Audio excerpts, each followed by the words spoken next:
Hello दोस्तों। तो कैसे हैं आप सभी। स्वागत है आपका फिर से एक और नई हॉरर स्टोरी में। इस कहानी का वास्तविकता से कोई लेना देना नहीं है। ये कहानी केवल मनोरंजन के लिए बनाई गई है। ये कहानी है एक स्कूल की, जिसके क्लासरूम नंबर 13 के बारे में एक डरावनी कहानी मशहूर थी। कहा जाता था कि सालों पहले उस क्लासरूम में एक भयानक घटना हुई थी, जिसके बाद उस क्लासरूम नंबर 13 को हमेशा के लिए बंद कर दिया गया।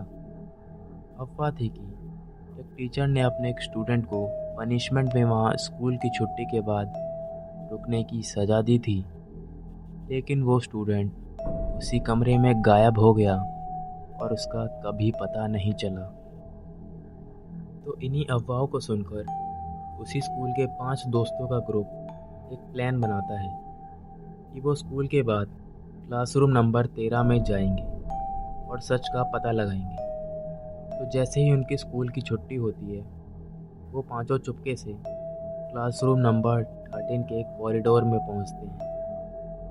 पूरे कॉरिडोर में एक सन्नाटा फैला हुआ था और उन्हें वहां पहुंच के एक अजीब सी ठंडक का एहसास होता है।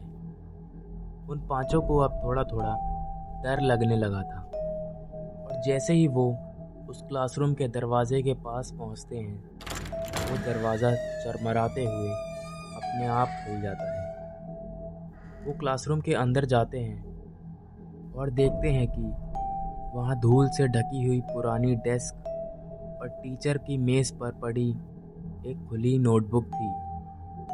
जब उनमें से एक ने उसे उठाया तो उसमें लाल खून से एक संदेश उभरने लगा, जिसमें लिखा था, अब नहीं जा पाओगे। तभी कमरे की लाइट्स फ्लिकर होने लगती हैं और दरवाज़ा जोर से बंद हो जाता है, जिससे वो पांचों अंदर ही बंद हो जाते हैं। अचानक से क्लास में काली परछाइयाँ दिखने लगीं। वो स्टूडेंट्स की परछाइयाँ थीं जो उन डेस्क पर बैठे हुए थीं। उनकी आंखें खोखली थीं और चेहरे काफ़ी डरावने लग रहे थे। अब उन दोस्तों को समझ आ गया था कि ये वो स्टूडेंट्स हैं जो कभी क्लासरूम नंबर 13 में गायब हुए थे, और उनकी आत्माएं हमेशा के लिए वहीं फंस गईं। अब उन पांचों के चेहरे पर डर साफ नज़र आ रहा था। धीरे धीरे करके वो पांचों दोस्त एक एक करके गायब होने लगे। उनकी चीखें खामोशी में गुम हो गईं और उनकी आत्माएं भी उसी कमरे में कैद हो गई। सुबह होने पर जब वहाँ टीचर्स पहुँचे तो उन्हें बस वहाँ एक नोटबुक पड़ी मिली, जिसमें खून से उन पांचों का नाम लिखा था। तो कहानी का होता है यहाँ पे दी एंड। आपको ये कहानी कैसी लगी नीचे कमेंट करके ज़रूर बताइएगा। जल्दी मिलेंगे आपसे एक और नई हॉरर स्टोरी के साथ। तब तक के लिए बाय बाय।